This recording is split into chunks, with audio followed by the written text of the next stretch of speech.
Size does matter, girth does matter, timing does matter, everything matters, hardness does matter. लेकिन अगर आप समझते हो कि आपके पार्टनर को क्या चाहिए तो आप सेटिस्फाई कर ले जाओगे। थोड़ा सर मास्टरबेशन के बारे में बताइए कि करना सही है, नहीं है, बिल्कुल ही नहीं करना चाहिए, कि थोड़ा बहुत आदमी कर सकता है, क्या है? कि अगर आपको उसकी हैबिट पड़ गई तो आपको फिर नेचुरल जो हमारा पेनिस है, ये वजाइना है, वो मे भी स्टिमुलेट ना कर पाए, तो आपकी एक्सपेक्टेशन बढ़ जाएंगी, ये तो हम आधे घंटे कर सकते हैं। अब मेल पर्सन तो उसका तो टाइमिंग फिक्स है, ऐसा नहीं कि वो कुछ भी कर सकता है। उसकी वजह से हमारे टेस्टिस साइज भी छोटे हो सकते हैं, हमारे स्पर्म काउंट कर सकते हैं। दे थिंक कि हम कभी भी ट्राई कर लेंगे तो बेबी हो जाएगा। जितने भी नीम हकीम बाबा जितने सबका everybody is doing routine practice. तो जब इतना इंपॉर्टेंट एस्पेक्ट आपकी फैमिली लाइफ का, तो इसको इतना हल्के में क्यों लेना कि हाँ किसी के पास दिखा के चले जाओ, कुछ भी खा लो।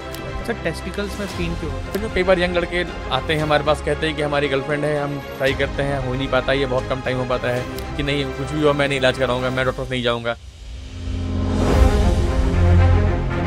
हेलो डॉक्टर वेद भास्कर सर, स्वागत है आपका टॉक विद मानवेंद्र के इस पॉडकास्ट में।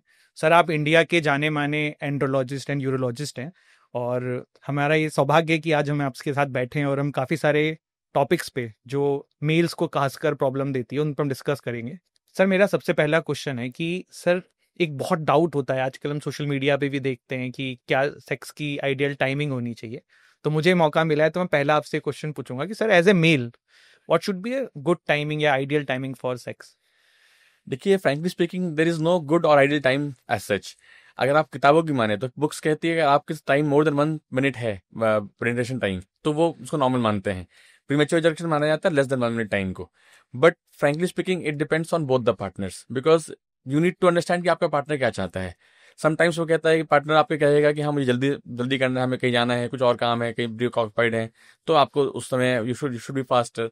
कभी आपका होता है कि नहीं हमारा मन है कि हम थोड़ा सा उसको लंबा ले चले, एंजॉय करें साथ में, तो उस समय आपको तो टाइम बढ़ाना है, थोड़ा सा टाइम लंबे टाइम तक आप लोग को अपने एक्ट में लगना चाहिए। अब इसमें प्रॉब्लम्स हो सकती हैं कि सपोज मान लो वो चाहता है लंबा टाइम करना, बट या उसको उसकी बॉडी अलाउ नहीं कर रही है, उसको फिजियोलॉजी में कुछ इश्यूज हैं जो नहीं कर पा रहा है। ऐसे केसेस में क्या होता है कि पेशेंट को आई मीन जो जो पर्सन है, पार्टनर है, उसको थोड़ा सा ये ध्यान रखना चाहिए कि जो इंटरकोर्स है that's not the only act of sex, उसके आगे पीछे बहुत कुछ होते हैं। तो अगर आप फोर प्ले में काफी टाइम स्पेंड कर रहे हैं, सपोज आप 10-15 मिनट फोर प्ले कर लिया, फीमेल पार्टनर ऑलरेडी अच्छे खासा अराउज हो चुकी हैं, तो उसके समय अगर आप 2-3 मिनट भी कर पाएंगे तो that might be sufficient for her. लेकिन आप बस आए और आपने सब कुछ बिना कुछ करे सीधा इंटरकोर्स शुरू करते, maybe partner might not satisfied within 2-3 minutes, maybe even 10 minutes might be less for her. तो depend from person to person and situation time to time, and then आपकी mentality क्या है उस समय, आप क्या चाहते हो, क्या सोच रहे हो, क्या आपका मन है उस समय, एंड सो उस हिसाब से आपको कम्युनिकेट करके आपस में, and that way should take it further. Sir ये जो प्लेजर होता है, ये मैंने एक जगह पे पढ़ा था कि मेन को जल्दी मिल जाता है, वुमेन को टाइम लगता है। तो आपको क्या मतलब, ये जो हमने पढ़ा ये सही ये बिल्कुल सही है। जो अराउजल पार्ट होता है फीमेल्स का ग्रेजुअल होता है, they take some time to get aroused. Males का इमीडिएटली अराउजल हो जाता है। तो इसलिए वी शुड जब उन्हें टाइम लगता है तो हमें, because she is a human being, we should not कोई इनएनिमेट ऑब्जेक्ट तो है नहीं कि हमें बस अपना पार्ट देखना है। इमोशंस है, साइकोलॉजिकल चीजें होती हैं, तो आपको थोड़ा सा टाइम देना पड़ेगा उनको अराउज होने के लिए। तो इट्स ऑलवेज सजेस्टेड कि फोर प्ले का बहुत इंपॉर्टेंट रोल है, and I can say with guarantee कि अगर आपने अच्छा फोर प्ले करना आपको आता है या आपने किया है, तो फीमेल पार्टनर्स यूजुअली सेटिस्फाइड होती हैं। एंड ऑर्गेजम भी दोनों लोग का अलग अलग होता है। मेल्स का क्या है, जब अराउज हुआ, इंटरकोर्स करा, स्पर्म डिस्चार्ज हुआ एंड पेशेंट का हो गया, उसका ऑर्गेजम हो गया। बट फीमेल्स में क्वाइट डिफरेंट, उनका ऑर्गेजम कई बार वो डिफरेंट डिफरेंट तरीके से करती हैं। Sometimes it is during the sexual act, sometimes they can orgasm do orgasm by using the clitoral stimulation बाद में, और some girls have females have nipple as the main source of erotic points. So आपको वो अपने partner में ढूंढने पड़ेंगे आपको कि उनको कौन सा पॉइंट जो सबसे एरोटिक फील होता है, कहाँ से उनको ऑर्गेजम जल्दी होता है। And once you find that out, and once she finds it out कि हाँ उनके एक्चुअल वो पॉइंट्स कौन से हैं, then you can easily make her do orgasms. Sir foreplay के बारे में हमने बहुत पढ़ा है, बट एज ए डॉक्टर मैं आपसे ये जानना चाहता हूँ कि इसके पीछे की साइंस क्या है, कि क्या फोर प्ले के लिए चीजें जो हैं वो साइंस जो इसके पीछे है, तो क्या फोर प्ले में करना चाहिए एज ए मैन? अगर हम करना मतलब हम कुछ सोच रहे हैं कि यार ठीक है हम आज यही करने की कोशिश करते हैं, या कोई इस वीडियो को देखने के बाद फोर प्ले करना शुरू करे, तो उसको थोड़ा आप गाइड करिए कि क्या क्या चीजें जो हैं इसमें वो ट्राई कर सकता है। देखिए आप अब broadly speaking, foreplay does not start at the bed, it starts even before that. आपकी वाइफ है, आपके पार्टनर है, आप डेली कैसे ट्रीट करते हैं उनको, कितना रिस्पेक्ट देते हैं, कितना आप उनसे कनेक्टेड हैं। मान लो सपोज वो अपने जॉब में, आप अपने जॉब में हैं, आप दिन भर कितना फोन से उनसे कनेक्ट कर रहे हैं, कितनी बार मैसेज कर रहे हैं, कितनी बार बात करने की कोशिश कर रहे हैं। तो वो सब चीजें कहीं ना कहीं कनेक्टेड फील कराती हैं उनको। फिर जब आप जो एंड वो सेम केमिस्ट्री फिर आपको बेड पे नजर आएगा। अगर आप दिन भर उनसे मतलब ही नहीं रखेंगे कि हाँ वो कहाँ, आप कहाँ, कोई मतलब नहीं है, और आप सडनली फ्रॉम नोवेयर आप रात में बोलेंगे कि हाँ मुझे इंटरकोर्स करना है, तो she might not be so much interested. तो the chemistry should start, no it should be ongoing. ऐसा नहीं है कि हाँ कोई एक टाइम में हमें करना है, हाँ बस ठीक है वंस यू स्टार्ट कि हाँ मुझे इस एक्ट में अब आना है, तो उसके लिए आपको ऑब्वियसली जो प्राइवेट पार्ट्स होते हैं उनके वो सेंसिटिव होते हैं, एंड उसमें सब सेंसिटिव एरियाज अलग अलग हो सकते हैं। जैसे मैंने कहा बहुत लेडीज उनके उनके जो निबल्स होते हैं वो बहुत सेंसिटिव होते हैं। कुछ लोग के क्लाइटोरल स्टिमुलेशन से इनको हेल्प मिलती है, तो कुछ लोग ओरल सेक्स से ही अराउज होते हैं। तो आपको अपने पार्टनर से बात करनी पड़ेगी, सब कुछ ट्राई कर देखना पड़ेगा कि हम क्या करने से हमें पार्टनर को अच्छा लग रहा है और उसको अराउजल आ रहे हैं, एंड देन उस ऑर्गेजम की तरफ बढ़ रही है, and then once you know it then you can do it again and again. तो दिस इज एडवांटेज होता क्या है कि आजकल यंग लड़के या यंग जनरेशन हमारी है वो कि they keep on changing partners, ये सब बहुत कॉमन हो गया है आजकल। तो sometimes even before they know कि हाँ क्या सही है क्या गलत है, जो चीजें होनी चाहिए वो हो रही नहीं हो रही हैं, पता लगा कि उन्हें अब सेटिस्फैक्शन नहीं मिला either of the partner, and then चीजें चेंज हो गई। तो हमारे जो पूर्वज लोग कहते थे, पहले जो लोग कहते थे कि हाँ, जैसे मेरे जो प्रोफेसर थे, हम हमसे जब भी कोई कपल मिलने आता था उनसे कि हमें सेक्सुअल इश्यूज हैं, ये है वो है, अनमैरिड कपल्स, तो कहते थे बेटा पहले शादी करके आओ फिर बात करेंगे। तो आई दैट टाइम डिडंट रियलाइज कि ऐसा क्यों कहते हैं, but now looking back in the past I feel कि हाँ उनकी बातें कहीं ना सही थी, बिकॉज जब तक आपको वो sense of security, sense of connection नहीं होगा, यू डोंट नो कि हाँ वो आपकी गर्लफ्रेंड है, वो आपके साथ कब तक रहेगी नहीं रहेगी, वाइफ तो कहीं नहीं जाने वाली है, तो वो चीज वो कनेक्शन कई बार नहीं हो पाता है, and people keep changing partners and all those things. So I would suggest कि हाँ आप try to stick to one partner and then you will find out how to arouse and how to carry forward. Sir इस पे ना मुझे अभी एक बात याद आई कि मेरे कॉलेज में एक फ्रेंड था, तो वो काफ़ी हुकअप्स एंड सब में इन्वॉल्व होता था। तो लास्ट ईयर की बात है, हम लोग कॉलेज से पास आउट हो रहे थे, तो उसने ये बोला मेरे से कि यार इतना पार्टनर चेंज करने का अब ये हो गया है कि आप हमेशा ना पहले वाले से कंपेयर करने लगते हो कि यार मेरा जो सेक्स है वो बेस्ट उसके साथ हुआ था, वैसा नहीं हो पा रहा है। या फिर उसको ये भी लगता था कि अब ना मुझे वुमेन को उस तरीके से टच करने की इच्छा नहीं करती, बस जाना है, सेक्स करना है और खत्म कर देना है। बिल्कुल। तो आप एज ए डॉक्टर सर इस तरीके की प्रॉब्लम्स फेस मतलब आते होंगे? बिल्कुल। रिसेंटली हमारे पास एक पेशेंट आया था, उसकी भी ऑलमोस्ट सिमिलर कंप्लेन थी कि मेरे पास I have had multiple partners और अब मेरा इरेक्शन उतना अच्छा नहीं होता है, या फिर मेरा इंटरेस्ट उतना नहीं रह गया अब सेक्सुअल एक्टिविटी में। तो मैंने जब डिटेल पूछा उनसे कि what was the exact status पहले और अभी क्या है, तो ही टोल्ड कि पहले तो मैं I used to do 3 to 4 times a night, and almost every day other day I had a new partner, and that was I was 25 around age of years of age. अब उसकी age around 32-33 हो गई है। He has become obese, he has gain 10 kgs of weight, and now he says कि अब मैं रात में 2 बार ही कर पाता हूँ। तो दिस अगेन थिंक कि आप एक तो रियलिटी क्या है, रियलिटी ये है कि जैसे जैसे आपकी एज बढ़ रही है, ओबेसिटी बढ़ रही है और चीजें बढ़ रही है, तो आपका वो सेम जो आपका विगर था जो आप 20s में कर सकते वो 30s में नहीं, और जो 30s में 40s में नहीं हो सकता है। तो जैसे जैसे टाइम बीतता है चीजें चेंज होती हैं। सेकंड चीज ये है कि जैसे मैंने बोला, जब आप मल्टीपल पार्टनर साथ होते हो तो इवन बिफोर यू नो कि हाँ उस पार्टनर को क्या पसंद है क्या नहीं है ना, वन नाइट स्टैंड जो हो रहे हैं आप जानते भी नहीं हो कि क्या है, ढंग से अराउज हुआ नहीं हुआ, क्या हुआ कुछ मतलब नहीं है, जस्ट एक करना है करके आ गए because of the sake of fun, and this is one thing which will never satisfy you. ऐसा नहीं कि आपको लगेगा कि हाँ आज ये हो गया कल से नहीं करूंगा, बिकॉज इसका तो चलता रहेगा। आप अगर इस चीज में लगे रहोगे तो you will keep on looking for people and more hookups, and again it will keep on going, because ये एक ऑन गोइंग प्रोसेस है।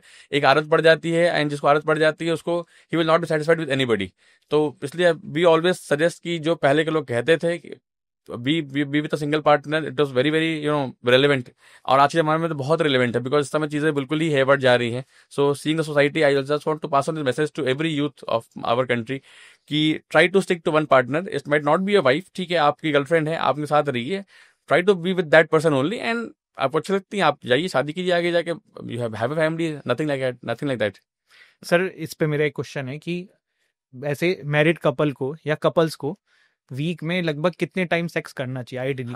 आइडियली हम पेशेंट्स को कहते हैं आपको एटलीस्ट 1 to 2 टाइम्स सेक्स तो वीक में करना ही चाहिए।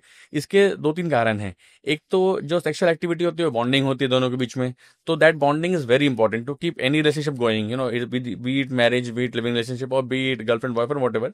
एक बॉन्डिंग, फिजिकल बॉन्डिंग भी नीड है, हर बॉडी की नीड है, along with mental bonding and everything. तो फिजिकल रिलेशनशिप के लिए आपको वीक में एटलीस्ट 1 to 2 टाइम्स करना चाहिए minimum. You can even go 3 to 4 times a week, initial लोग करते भी शादी के तुरंत बाद। लेकिन दूसरी बात इंपॉर्टेंट क्या है कि सपोज आप अगर बहुत टाइम तक नहीं करेंगे तो जो एक समस्या है बहुत कॉमन है प्रीमेच्योर इजैकुलेशन की, उसका भी एक रोल आ जाता है। बिकॉज अगर आप बहुत टाइम तक स्टिमुलेट नहीं होंगे तो जस्ट सडनली आप स्टिमुलेट होंगे and immediately you will get discharge. So आपको अगर आप हफ्ते में 2 बार 3 बार रेगुलर सेक्स कर रहे हैं तो your timing will increase. That is also one important factor जो हम समझाते हैं पेशेंट को, कि वो पेशेंट कहता है कि हम महीने में एक बार करते हैं जी और हमारा तो बस तुरंत निकल जाता है। तो वी टेल देम कि अगर आप महीने में एक बार करोगे तो obviously will not be to sustain yourself, आपको तो बढ़ानी पड़ेगी फ्रीक्वेंसी अपनी। आप देखते हो कि अगर आपने एक दिन में 2 बार करना चाहा तो second time you might perform better, because first time थोड़ा जल्दी निकल गया बट सेकंड टाइम आप अच्छा कर पाते हो। तो frequency of intercourse is important and I would suggest कि हम 2 to 3 टाइम्स वीक तो होना ही चाहिए। और मुझे लग रहा है इसीलिए पहले जो है 20-21 साल में शादी भी करा दी जाती थी। Definitely I am again being a medical person, obviously मेरी शादी थोड़ी लेट हुई है बिकॉज हम थोड़ा सा पढ़ाई में निकल जाता टाइम हमारा, but I would still suggest कि अर्ली मैरिज उस समय समझ में नहीं आता है। When you are in your 20s early 20s you feel कि नहीं ये तो एक एक बर्डन है हमारे लिए और अभी तो हम सेटल नहीं हुए हैं वॉट। बट देन ये एक्चुअली फैक्ट है बिकॉज उसमें 2 रीजंस हैं, क्योंकि आपके जो हार्मोन्स लेवल होते हैं जो 20s में होते हैं वो कभी नहीं होते हैं। तो इसलिए वो 20s to 30 का टाइम बहुत ही गोल्डन पीरियड टाइम होता है जिसमें कि आपका हार्मोन बिल्कुल हाईएस्ट लेवल पे होते हैं। सेकेंड चीज क्या होती है कि उस समय आपका जो अगर आपने सपोज शादी नहीं है, गर्लफ्रेंड या पार्टनर कोई नहीं है, तो फिर आप कुछ गलत आदतों में पड़ जाते हो, है ना, जो कि बहुत नेचुरल बिकॉज हार्मोन सर्जेस हो रहे हैं और आपके पास कोई तरीका नहीं इसको वेंट आउट करने का। तो या तो आप you start going to somebody else paid person और something which has its own risk and thing otherwise. And the second most important thing is की people resort to masturbation which is very very common in youth. And third thing infertility, जो बहुत ही big तरीके coming in big way in our country. Infertility जैसे बाहर पहले थी अब हमारे यहाँ आ रही है, आईवीएफ सेंटर्स फ्लरिश कर रहे हैं बिकॉज ऑफ द फैक्ट कि शादी इतनी लेट हो रही है कि बच्चे और लेट हो रहे हैं। एंड द फर्टाइल जो पीरियड होता है फीमेल पेशेंट्स का that is best at around 22-24 years of age. तो जैसे जैसे एज बढ़ती जाती है फर्टिलिटी घटती जाती है, इवन मेल्स में भी कमी आती है विद टाइम। सो आजकल चीजें इतनी डिले हो गई हैं कि इनफर्टिलिटी भी इतना बड़ा इशू हो गया, तो इसलिए early marriage was the right thing and I think it should be again advocated कि एक बार बंदा थोड़ा सेटल हो जाए तो उसको, बिकॉज इफ ही थिंक्स कि हाँ जब सब कुछ हो जाएगा तो मैं शादी करूंगा, तो वो कभी टाइम आता ही नहीं कि सब कुछ सेटल हो जाए और मैं बिल्कुल परफेक्ट हो जाऊं, तो ऐसा कोई टाइम नहीं आता है कभी। वन सेक्स टिप बताइए जो every man should know. It's important to know your partner actually, है ना। अगर आप पार्टनर को समझते हो अच्छे से तो आप उसको सेटिस्फाई कर लोगे, because size does matter, gut does matter, timing does matter, everything matters, hardness does matter. लेकिन it's a combination of everything. ऐसा नहीं कि हाँ हमारे पास सपोज एक चीज कुछ कम है, सपोज किसी का साइज बहुत बड़ा नहीं है या किसी की टाइमिंग बहुत ज्यादा नहीं है, लेकिन अगर आप समझते हो कि आपका पार्टनर क्या चाहिए तो आप सेटिस्फाई कर ले जाओगे। आपके पास पता लगा टाइमिंग भी है, सब कुछ है, लेकिन अब पार्टनर इंटरेस्टेड ही नहीं है आपके अंदर में फॉर वॉट एवर रीजन, आप कनेक्टेड ही नहीं हो उससे, तो कुछ खास मतलब नहीं है। तो आप अगर पार्टनर से कनेक्ट कर सकते हो अपने आप को, then you can definitely make her satisfied and she will be happy. लड़कियों का सर ये भी होता है थोड़ा इमोशनल बॉन्ड जब तक नहीं होता है ना, दे डोंट फील हाँ इंक्लिनेशन हाँ, सेक्स। आई नो आप खुद इमेजिन करो, obviously she is a usually she is a passive partner, active generally males होते हैं। तो मतलब इस काइंड ऑफ आप उसको पेनिट्रेट करने जा रहे हो जब तक आप उससे मेंटली कनेक्ट नहीं होगे, है ना, it's difficult for her even. And we say कि अरेंज मैरिज में हम कहते हैं पेशेंट्स के लिए कि डोंट थिंक कि हाँ मतलब आप अगर फर्स्ट वीक में नहीं परफॉर्म कर पा रहे हो तो कुछ बहुत पेशेंट हमारे पास आते हैं इनिशियली की शादी होगी सर अब हमसे हो ही नहीं रहा है, परफॉर्मेंस एंग्जाइटी बोलते हैं, परफॉर्मेंस प्रेशर बोलते हैं। तो हम कई बार पेशेंट को समझाते हैं कि आप ये सोचते हो कि हाँ अरेंज मैरिज हुई है, आप you don't know her from before, वो भी पहली बार मिली है आपसे, और आप जैसे जो दिखाते हैं फिल्मों में या जो माइंड में बैठा होता है कि हाँ फर्स्ट नाइट में थिंग्स शुड हैपन, ऐसा नॉर्मल लाइफ में नहीं होता है। You take your time, give her time and gradually once you know her well, she knows you well, जैसे टाइम बीतेगा आप, ऐसा कोई रीजन नहीं है कि कोई यंग लड़का है या यंग लड़की है तो ना कर पाए, जब तक ये कोई साइकोलॉजिकल ब्लॉकेज नहीं है या फिर कुछ ऐसी प्रॉब्लम हो गई कि हाँ मान लो किसी को स्पाइनल कॉर्ड इंजरी हो गई, चोट लग गया, इरेक्शन नहीं आ रहा, that's a different issue. But otherwise young लोगों में कोई ऐसे कारण नहीं होते कि वो परफॉर्म ना कर पाए other than psychogenic. It's mainly psychogenic ED बोलते हैं हम यंग लोगों में, and it can be dealt easily. Sir अभी मैं एक बुक पढ़ रहा था तो उसमें आया था कि ओरल सेक्स से कैंसर हो सकता है, तो ये सर कितनी हद तक ये स्टेटमेंट सही है? हाँ, अब आप कुछ इसके डायरेक्टली तो डायरेक्ट लिंक नहीं कि हमने ओरल सेक्स के बारे में कैंसर हो गया, ऐसा नहीं होता है। बेसिकली इसमें एक वायरस का रोल है, उसका नाम है एचपीवी, ह्यूमन पैपिलोमा वायरस। ये वायरस हमारे ओरोजेनिटल एरियाज में ही पाए जाते हैं और ड्यूरिंग ओरल सेक्स एक दूसरे से ट्रांसमिट हो सकते हैं। और ये देखा गया है कि यूजुअली ये फीमेल से मेल्स में ज्यादा कॉमन है ट्रांसमिशन, और ये इमीडिएटली तो नहीं असर करते हैं, लेकिन over a period of time this can lead to development of throat cancers या माउथ कैंसर्स, इसको जो कह सकते हैं। ये इसके लिए आपको प्रोन बनाता है, specially people who have multiple partners. Usually अगर आपके अपने पार्टनर साथ आप करते हो तो उतना हाई रिस्क नहीं है, लेकिन multiple partners are is a high risk state, so usually should avoid doing it. Sir अभी आपने बोला कि फीमेल से मेल के होने के ज्यादा चांसेस है, जबकि हम ना जब भी ओरल सेक्स की प्रॉब्लम्स या ये सब सुनते हैं ना, तो ज्यादातर यही दिमाग में रहता है कि ये मेल टू फीमेल की बात हो रही है। तो थोड़ा सर ये बताइए मुझे, आपने क्यों कहा? हाँ, नहीं डेफिनेटली देखिए, जैसे अगर हम बाकी इन्फेक्शन से बात करें, जो एसटीडीज हम उसको बोलते हैं, लाइक HIV हो गया या क्लामाइडिया इन्फेक्शन होते हैं, आपके सिफिलिस वगैरह होता है, ये हमेशा मेल टू फीमेल ज़्यादा ट्रांसमिट होते हैं। बट HPV यूजली फीमेल्स में ज़्यादा कॉमन है, एंड वहाँ से मेल्स में इसलिए ज़्यादा आना आसान है। HPV के लिए अभी इतना ड्राइव चला है, इसके लिए वैक्सीन आ गई है, थैंकफुल वैक्सीन मार्केट में आ गई है। एंड अब इसमें रिकमेंडेशन ये है कि एवरी फीमेल अराउंड 9 एंड उनका एक एज ग्रुप में young female before with sexual active, उनको वैक्सीनेशन लगा लेना चाहिए। उससे एडवांटेज ये रहता है कि जो चांस ऑफ सर्वाइकल कैंसर वगैरह उनमें भी होते हैं, या वो काफ़ी हद तक कम हो जाते हैं, और ऑब्वियसली ट्रांसमिशन कम हो जाएगा उसका। तो इसलिए इसके HPV के लिए केस में स्पेशली ये ट्रू है। बाकी जितने भी STDs होते हैं वो जनरली मेल टू फीमेल ज़्यादा ट्रांसमिट होते हैं। सर एक मास्टरबेशन को लेके एक बहुत बड़ा एक प्रॉब्लम भी है, और कहीं कहीं मतलब प्रॉब्लम भी क्या बोलें कि बहुत सारे लोग देखे हमारे देश में सिंगल भी हैं आज की डेट में, तो वो कहीं ना कहीं इससे प्लेजर फील कर लेते हैं। तो थोड़ा सर मास्टरबेशन के बारे में बताइए कि करना सही है, नहीं है, बिल्कुल ही नहीं करना चाहिए, कि थोड़ा बहुत आदमी कर सकता है, क्या है ये? बिल्कुल, बड़ा अच्छा क्वेश्चन है, इस बारे में मैं डिटेल बताना चाहूंगा। होता क्या है, जो हमारी यंग जनरेशन है वो आजकल इतना पॉन्ड इतना इजीली एक्सेसिबल है कि आप इससे बचना मुश्किल है। तो what I suggest to my younger generation कि आप अगर करते हो, there is no harm, there is nothing wrong in masturbation, लेकिन इसको आप कंट्रोल करना पड़ेगा। It should not be compulsion for you कि मुझे डेली करना ही है, इसके बिना मेरा मन नहीं लग रहा है, मैं कुछ कॉन्सेंट्रेट नहीं कर पा रहा हूँ। ये इश्यूज अगर आ जाते हैं तो फिर आप मेंटली परेशान हो। अगर आप इसको एज अ प्लेजर इंजॉय करते हो कि हाँ चलो वीक में कभी हफ्ते में एक आध बार कर लिया या कभी 2 बार मैक्सिमम कर लिया, तो इतना तो एक्सेप्टेबल लिमिट है। बिकॉज स्पर्म प्रोडक्शन एक नॉर्मल ऑनगोइंग फिनोमेना है जो होता ही रहेगा। अगर आप मास्टरबेट नहीं करेंगे तो ये स्पर्म नाइटफॉल की तरह से निकल जाएगा। इसको आप रिजर्व तभी कर सकते हैं जब या तो आप एक फैक्ट बताता हूँ आपको, स्वामी विवेकानंद जी थे, उनका आज तक स्पर्म डिस्चार्ज नहीं हुआ ऐसा कहा जाता है। Because he was such a saint कि ही डिडंट शो, उन्हें कुछ सोचा नहीं, देखा नहीं, कुछ इस तरह से इस बारे में बात नहीं करी, तो उनका स्पर्म उन्होंने प्रिजर्व कर लिया। तो या तो आप इस लेवल पे पहुंच जाओ कि हाँ महात्मा बन जाओ कि भैया इस बारे में हम सोचेंगे ही नहीं, बातें नहीं करेंगे, देखेंगे ही नहीं, तब तो आप प्रिजर्व कर पाओगे। अदरवाइज स्पर्म निकलना एक नॉर्मल सी बात है। अगर आप नॉर्मल ह्यूमन बीइंग हो तो आपके स्पर्म नाइटफॉल के रूप में निकल जाएंगे, अगर आप खुद से नहीं निकालते हो मास्टरबेट करके। तो व्हाट आई वुड सजेस्ट कि अगर आपको करना ही है तो आप हफ्ते में 1 या 2 बार से मत करो। अगर इफ यू कैन अवॉइड, आप try to avoid it, because obviously ये एक हेल्दी प्रैक्टिस तो नहीं बोलूंगा इसको, बिकॉज स्पर्म तो अल्टीमेटली निकलने हैं, ठीक है, लेट इट निकलते हो नाइटफॉल में, लेकिन अगर आप खुद से स्टिमुलेट करते हो तो कहीं ना कहीं वो प्रॉब्लम वो ना ये कंट्रोल नहीं रह जाता। कई बार आपको लगता है कि ठीक है, मैं स्टार्ट करने से लगता है कि हाँ चलो हफ्ते में 1 ही बार कर लेंगे, 2 बार कर लेंगे, but then people tends to abuse this things, it start happening कि आप दिन में 3 बार 4 बार कर लिया, and then ultimately he goes into guilt. So कहीं ना कहीं द पीपल शुड नो कि कोई ऐसा गिल्टी चीज नहीं है ना, ऐसा कुछ नहीं है कि आप कुछ गलत कर रहे हो, लेकिन मतलब इसका बैलेंस करना पड़ेगा। If you do excess, excess of anything is bad. अगर आप एक्सेस करते हो तो नुकसान जरूर डेफिनेटली करती है। आप इसको कंट्रोल में करो, कभी कभार करो, ठीक है, no not an issue, and don't take it in a guilt. Because patient में बताते हैं आगे साहब हमने बचपन में गलती कर दी थी, उसके समय दिक्कत हो रही है। तो ये आपको मान के चलना पड़ेगा कि अगर आप नॉर्मल वे में मास्टरबेट करते हैं तो जनरली आपको प्रॉब्लम नहीं करता है। आपको यू शुड बी ना, इट्स नॉट बी लाइक कि आपके पास आपको एक काम करना है जो मैंने काम बस पूरा कर लिया, कि अपना बस बाथरूम में गए और अपना हाथ हैंड यूज किया और कर लिया। अगर करना है प्रॉपर वे में, आप टाइम दीजिए, उसमें अराउज होइए, स्टिमुलेट होइए, एंड प्रॉपर वे में करने दीजिए, सो दैट आपको जब वो ना, it's not like hand job कि हाँ बस मतलब बस 2 मिनट का काम है, बस करके निकल जाना है वहां से। तो give it time, give it, do it properly अगर करना है, एंड देन जहां तक हो सके डोंट ओवर डू इट।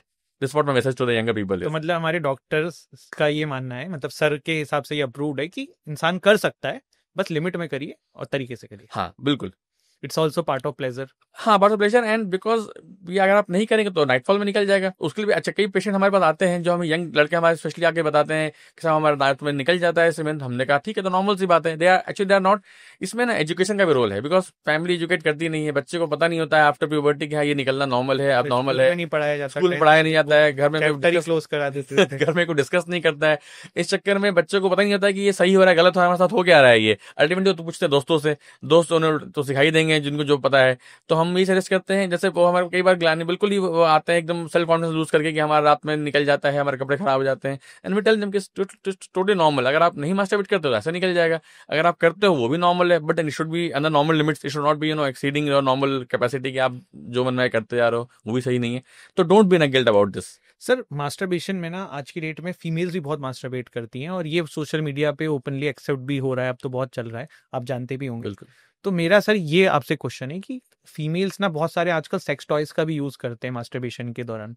तो आपके मतलब एज ए डॉक्टर ये कितना सही है, या इससे भी कुछ प्रॉब्लम्स हो सकती हैं? फीमेल का मास्टरबेशन का भी कुछ इश्यूज हैं कि नहीं है, कि वो भी नॉर्मल है? I think again that is again subjective है, एवरी फीमेल का हर का थ्रेशोल्ड अलग अलग है, तो डिपेंड करता है वो क्या चाहती हैं। कोई ऐसा ये नहीं है कि कोई टैबू नहीं है कि हाँ फीमेल मास्टरबेशन कोई गलत नहीं है, because obviously suppose if you don't have a partner, तो instead of going to a paid person और गोइंग जो आप सुनते हो जितनी घटनाएं होती हैं उल्टे सीधे कि आप without somebody's consent you are doing something, उससे बेटर तो है कि आप अपने में you can be satisfied, self satisfied, and should not harm anybody else, जब तक कि कोई ऐसा आपको गर्लफ्रेंड या पार्टनर या वाइफ नहीं मिल जाती है, तब तक अगर आपको कंट्रोल नहीं हो पा रहा है तो this a good way to vent out your feelings. And बस जैसे मैंने बताया कि हाँ कुछ भी एक्सेस करना खराब होता है, ये भी एक्सेस करना खराब होता है, आप रूटीन करो, कोई ऐसा कुछ ऐसा नहीं है। And vibrator and all is perfectly okay, ऐसा कुछ इशू नहीं है यूज करने से। तो vibrator is safe if female are using? हाँ, because they using it outside at the clitoris region only, not but there is something called dildo also, जो आजकल लड़कियां इंसर्ट करती हैं, तो इज दैट आल्सो ओके कि उसमें इशू है? इश्यूज बस इन मास्टरबेशन में इश्यूज ये हो सकते हैं from both sides, I can tell from male and female both, कि अगर आपको उसकी हैबिट पड़ गई तो आपको फिर नेचुरल जो हमारा पेनिस है, ये वजाइना है, वो मे भी स्टिमुलेट ना कर पाए। दिक्कत इसलिए, अब अगर आप सपोज आप कुछ एबनॉर्मल चीजें यूज करते हैं, डिल्डोज यूज कर रहे हैं, या आप लड़के हाथ यूज कर रहे हैं, तो जनरली फिर क्या होता है जब उनके सामने एक्चुअल पार्टनर आती है, जब शादी होती है या फिर गर्लफ्रेंड बनती है, तो उन्हें फिर उस चीज से स्टिमुलेशन ही नहीं मिलता है या प्रेजर नहीं मिलता है। तो इसलिए वी यूजुअली डोंट सजेस्ट कि हाँ आप इतना ज्यादा कुछ कर लो कि पता लगा कि जब आपका इंटरकोर्स टाइम आया, आपके हस्बैंड आए या आपके बॉयफ्रेंड आए और उन्होंने सेक्स करना चाहा, तो आपको फीलिंग ही नहीं आ रही बिकॉज आपको आदत पड़ी है डिल्डोज की।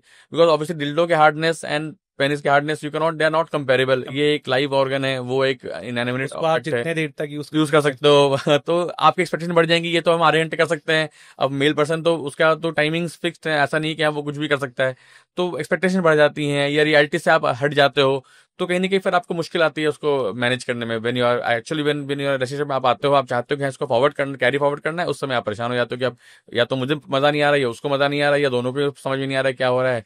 तो प्रैक्टिसेस बेस्ट आर अवॉइडेड जहां तक हो सके, बट अगर करना है तो कुछ गलत भी नहीं है, टैबू भी नहीं है, आप उसको ढंग से करो और मतलब कम मिनिमाइज करने की कोशिश करो उसको। सर अब थोड़ा सा बात ये करते हैं कि आज की डेट में प्रेगनेंसी को लेके बहुत मिसकंसेप्शन ये रहता है ज़्यादातर, अब तो तब भी थोड़ा बदल गया है, कि लड़कियों की वजह से ही एक इंसान जो मतलब एक महिला जो है प्रेग्नेंट नहीं हो रही है। बट लेटर ऑन अब तो ये बहुत चल रहा है कि नहीं, लड़के की भी हो सकती है, ये भी हो सकता है। तो सर मैं कुछ रीजंस आपसे ऐसे जानना चाहता हूँ कि लड़कों के क्या कारण हो सकते हैं जिसकी वजह से उनको प्रेगनेंसी में प्रॉब्लम आ रही है? इस समय मेल फैक्टर इनफर्टिलिटी एक इंपॉर्टेंट फैक्टर हो गया है। जैसे पहले लोग मानते थे कि बच्चे नहीं हो रहे तो उसका में सारा जो प्रॉब्लम है वो लड़कियों में ही ढूंढा जाता था। बट इस समय अगर अब जब गायनेकोलॉजिस्ट पर पेशेंट जाते हैं, कपल जाता है कि हमें बच्चे नहीं हो रहे हैं, and when they start finding out the reasons, तो अराउंड 30% पेशेंट्स में मेल फैक्टर इनफर्टिलिटी निकल के सामने आता है, and then that's the time when patients are referred to us. अभी वैसा नहीं हो रहा है, पेशेंट हमारे पास डायरेक्टली आ जाते हैं, पेशेंट पहले गायनेकोलॉजिस्ट के पास ही आईवीएफ सेंटर में जाते हैं, and when they are evaluated कि हाँ क्यों रीजन, क्या रीजन है, बच्चे क्यों नहीं हो रहे, तो पेशेंट हमारे पास रेफर किए जाते हैं। Now when we talk to the patients, तो मैक्सिमम पेशेंट्स में जो हिस्ट्री निकल के आती है, कहीं ना कहीं स्मोकिंग एक बहुत इंपॉर्टेंट फैक्टर है, और ड्रग अब्यूज है, अल्कोहल है, ओबेसिटी एक फैक्टर है, बढ़ता जा रहा है इस आज के टाइम में, तो बिकॉज एंड लेट मैरिजेस, तो ये सब चीजें मिला के जो है वो आपके फर्टिलिटी अफेक्ट कर रही हैं। जो लोग थोड़े हेल्थ ज्यादा कॉन्शियस हैं, जो जिम वगैरह जाने में बिलीव करते हैं या मसल बिल्डिंग में बिलीव करते हैं, वो यूजुअली एनाबॉलिक स्टेरॉइड्स का यूज साथ में कर लेते हैं ताकि जल्दी मसल बिल्ड हो जाए। एंड दैट एक्सोजेनिक स्टेरॉइड्स जो हम बाहर से लेते हैं वो हमारे एक्चुअल नेचुरल टेस्टोस्टेरोन को सप्रेस कर देता है। उसकी वजह से हमारे टेस्टिस साइज भी छोटे हो सकते हैं, हमारे स्पर्म काउंट कर सकते हैं, और हमारी इवन पेनिस साइज छोटी हो सकती है, हमारी ईडी की जो समस्या है वो भी बढ़ सकती है हमारी। तो ये सब चीजें हम यूजुअली पेशेंट को समझाते हैं कि इसको अवॉइड करें, नेचुरल तरीके से अपना खान पान अच्छा रखें और इन जो सब्सटेंस अब्यूज है इससे दूर रहें, तो आपकी जो एक अपनी normal life and sexual life दोनों आपकी अच्छी रहेगी। सर एक चीज मुझे आपसे जाननी है कि पीरियड्स के जैसे हम एक मिसकंसेप्शन है कि जैसे आई थिंक मेरी आज आपसे बात हो रही थी, तो उसमें हमने ये बात डिस्कस भी की थी कि ठीक है अब लोग शादी कर लेते हैं और उनका ऐसा होता है कि पहले जो है वी विल यूज प्रोटेक्शन, फिर जब उन्होंने डिसाइड किया कि अब बेबी करना है तो विदाउट प्रोटेक्शन मतलब आप इंटीमेट होना शुरू कर दो और बेबी हो जाएगा। बट मैंने आपसे जब बात करी तो आपने जब मुझे बताया तो मुझे भी पहली बार आज पता पड़ा कि there is a particular days कि आप इस समय करेंगे तभी बच्चा होगा, तो वो सर डेज कौन से होते हैं? राइट, ये ना एक्चुअली पेशेंट को बिल्कुल भी नॉलेज नहीं होती इसके बारे में, एंड दे थिंक कि हम कभी भी ट्राई कर लेंगे तो बेबी हो जाएगा। तो ये समझना पड़ेगा कि फीमेल जो साइकिल होती है वो 28 डेज की होती है आइडियली। अब 28 डेज में जो डे 14 होता है मिड साइकिल, उस समय होता है ओव्यूलेशन। तो अगर आप ओव्यूलेशन के 24 आवर्स 36 आवर्स के अंदर में ही इंटरकोर्स करते हैं तभी बेबी होने के चांसेस होते हैं। बाकी टाइम आप पूरे मंथ ट्राई करते रहेंगे, कुछ फायदा नहीं होना, बिकॉज जब एग ही अवेलेबल नहीं वहां पे आप स्पर्म डाल भी देंगे, बिना एग के फर्टिलाइज होगा नहीं। तो बच्चे तभी हो पाएंगे जब एग अवेलेबल होगा, और एग अवेलेबिलिटी जो है अराउंड मिड साइकिल में होती है। जिसके साइकिल 28 डेज के फिक्स्ड है ऑलमोस्ट, उनमें आप डे 14 मान सकते हो। तो वी वॉट वी से कि डे 13 14 15 यूजुअली ये 2-3 दिन जो होते हैं ये they are high chance of having pregnancy. तो अगर आप प्लान कर रहे हैं तो इस टाइम में जरूर इंटरकोर्स कीजिए, और आप प्लान नहीं कर रहे हैं तो इस टाइम में जरूर अवॉइड कीजिए। ठीक है, दोनों चीजें समझाते हैं पेशेंट को। लेकिन जो इनकी साइकिल रेगुलर नहीं होती हैं उनमें आप एग्जैक्टली नहीं कह सकते कि हाँ वो कौन सा डे है जिसमें कि ओवुलेशन होगा। देन ऐसे पेशेंट्स को व्हाट वी सजेस्ट कि आप ओवुलेशन किट यूज कर लिया कीजिए। जैसे आपने देखा यूपीटी किट आते हैं प्रेगनेंसी टेस्ट करने के लिए, वैसे हमारे पास मेडिकल शॉप्स में ओवुलेशन किट्स भी अवेलेबल हैं। वो उस किट के पैकेट में 5 किट्स होते हैं, और वो आपको सजेस्ट करते हैं कि आप अपने साइकिल के मिड साइकिल के हिसाब से 2 दिन पहले से यूरिन ड्रॉप डाल के देखना शुरू कर दीजिए कि उसमें डबल लाइन्स आई कि नहीं। अगर डबल लाइन आ गया तो दैट इज सजेस्टिव कि आपका ओवुलेशन होने वाला है 12 घंटे के अंदर में, and then you should start having intercourse to have baby. तो दिस इज इजी मेथड। अगर आपको समझ में नहीं आ रहा है कि ओवुलेशन कब हो रहा है, आप किट मंगाइए एंड किट यूज करना शुरू कीजिए। सब कुछ उसमें लिखा है डिटेल में कैसे उसको यूज करना है, and then you can exactly know कि हमें बेबी के लिए कब प्लान करना है। सर ये अभी बहुत आपने नई चीज़ बताई, क्योंकि प्रेगनेंसी किट तो हम हर तरफ देखते हैं, ये ओव्यूलेशन किट जो होती है ये पहली बार सुनने को मिला है। सर अब इसी पे मैं आगे बढ़ता हूँ, प्रेगनेंसी की हम बात कर रहे हैं। आजकल एक प्रॉब्लम होती है कि मेन जो है विथ एज थोड़ा सा सेक्सुअल डिजायर्स उनकी कम हो जाती हैं, ऑफ कोर्स टेस्टोस्टेरोन लेवल भी कम होता है। Right. तो पहले सर मैं आपसे जानना चाहता हूँ कि आइडियल टेस्टोस्टेरोन लेवल एक आदमी के लिए होना क्या चाहिए? इसकी वैल्यूज जो है वो लैब टू लैब बहुत वेरी करती हैं। नॉर्मली जो हमारे लैब्स देते हैं वो समवे बहुत बड़ा रेंज देते हैं, 130 150 से लेकर 900 1000 तक रेंज आता है डिफरेंट डिफरेंट लैब्स में। बट नॉर्मली भी सही कि 250 300 से ऊपर तो रहना ही चाहिए फॉर अ गुड आपको आपके अंदर में एक अच्छा फील करने के लिए। आपको testosterone level should be, western countries में आप जाएंगे तो वहाँ लेवल और बढ़ा देते हैं, 350 मिनिमम मानते चलते हैं वो लोग वहाँ पे। तो बट इंडिया में हम जो रेगुलर देखते हैं, जो हम जब टेस्ट कराते हैं, तो patients with 250 200 230 240 they are doing quite well, they are not complaining anything of any some sort of deficiency. So what I feel कि इंडिया के लिए अगर 200 से ऊपर टेस्टोस्टेरोन लेवल चल रहा है तो पेशेंट यूजुअली सिम्टोमेटिक नहीं होते हैं। हाँ, अगर 200 या उससे कम है, पेशेंट सिम्टोमेटिक है, लाइक पेशेंट कहते हैं कि हाँ मुझे वीकनेस लगता है हर समय, या आई फील डिप्रेस्ड, या मुझे मेरा सेक्स करना मन ही नहीं करता है ना, या फिर मैं करने जाता हूँ तो ईडी की समस्या भी आ रही है, और भी लाइक लेथार्जिक फील करते हैं, तो कहीं ना कहीं आपको टेस्टोस्टेरोन लेवल देखना चाहिए करा के कि क्या ऐसा तो नहीं कि टेस्टोस्टेरोन लेवल लो है इनका, इसके वजह से ये सारे सिम्टम्स आ रहे हैं इनको, and which is quite common after 40-45 years of age, जिसको हम एंड्रोपॉज के नाम से भी आजकल कहते हैं। जैसे फीमेल्स में मेनोपॉज, ऐसे मेल्स में एंड्रोपॉज का नाम दिया गया है। तो ये एक हमें रेगुलर चेक करना चाहिए, एंड अगर पेशेंट सिम्टोमेटिक है तो टेस्टोस्टेरोन थेरेपीज, रिप्लेसमेंट थेरेपीज भी आती हैं, इजीली अवेलेबल हैं, उनका अच्छा खासा रोल है, and patient feel quite good about after it. हाँ, लेकिन उसमें एक इश्यू बस ये है कि टेस्टोस्टेरोन थेरेपी जो हम दी जाती है उसमें कई सारे साइड इफेक्ट्स भी होते हैं, तो इट्स नॉट फॉर एवरीबडी। जहाँ जिसको रिक्वायरमेंट है अपने यूरोलॉजिस्ट एंड्रोलॉजिस्ट से कंसल्ट करके, एंड सारे जो टेस्ट होते हैं, जो टिक मार्क करने होते हैं कि सब टेस्ट नॉर्मल है पेशेंट्स के, वो कराने के बाद ही टेस्टोस्टेरोन थेरेपी शुरू करनी चाहिए if required, if patient symptomatic and he needs it.